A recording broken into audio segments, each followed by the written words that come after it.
नमस्कार, digital news analysis में आप सभी का स्वागत है।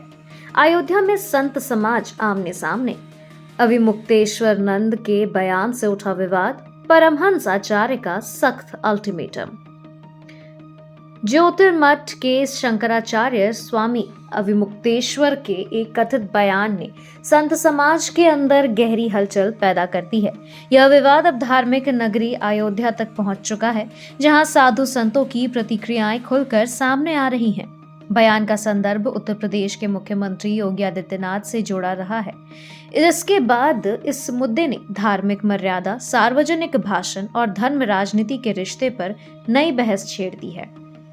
अयोध्या की प्रमुख धार्मिक संस्था तपस्वी छावनी के पीठाधीश्वर जगत गुरु परमहंस आचार्य ने इस मामले में कड़ा रुख अपनाते हुए स्वामी अविमुक्तेश्वरानंद को सार्वजनिक रूप से अल्टीमेटम दिया है।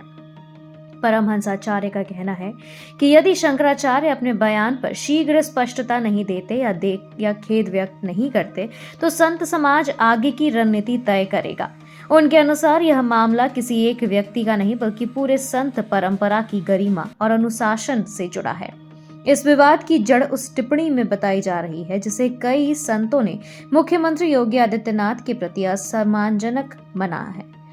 संतों का तर्क है कि सार्वजनिक जीवन में रहने वाले धार्मिक नेताओं के शब्द का प्रभाव दूरगामी होता है।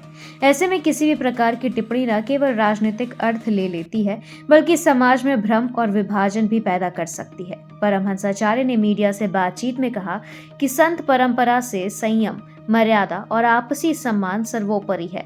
उनके अनुसार विचारों में मतभेद स्वाभाविक हो सकता है, लेकिन उन्हें व्यक्त करने की भाषा और मंच दोनों पर विशेष सावधानी आवश्यक है।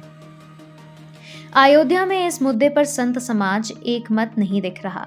कुछ साधु संत परमहंस आचार्य के रूप का समर्थन करते हुए इसे अनुशासन का प्रश्न बता रहे हैं, जबकि कुछ का मानना है कि इस तरह के विवादों को सार्वजनिक अल्टीमेटम के बजाय आपसी संवाद से सुलझाया जाना चाहिए।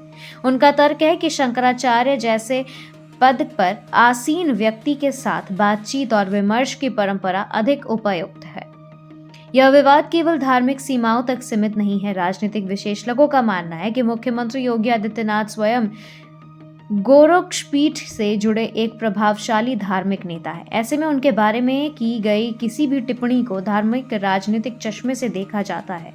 यही कारण है कि यह मुद्दा तेजी से संत समाज से निकलकर व्यापक सार्वजनिक विमर्श का हिस्सा बन गया है। फिलहाल सबकी निगाहें स्वामी अविमुक्तेश्वरानंद की प्रतिक्रिया पर टिकी है। यदि वे स्पष्टीकरण देते हैं या अपने बयान पर खेद जताते हैं तो विवाद के शांत होने की संभावना है, लेकिन यदि तनातनी बढ़ती है तो इसका असर न केवल संत समाज की एकता पर पड़ेगा बल्कि धर्म और राजनीतिक के रिश्तों पर भी चल रही बहस को और तीखा कर सकता है। अयोध्या जो आध्यात्मिक और सांस्कृतिक एकता का प्रतीक माना जाता है, वहां उभरता यह मतभेद एक बड़ा सवाल छोड़ता है। क्या संत समाज संवाद की राह चुनेगा या टकराव की? आने वाले दिन इसी का उत्तर देंगे।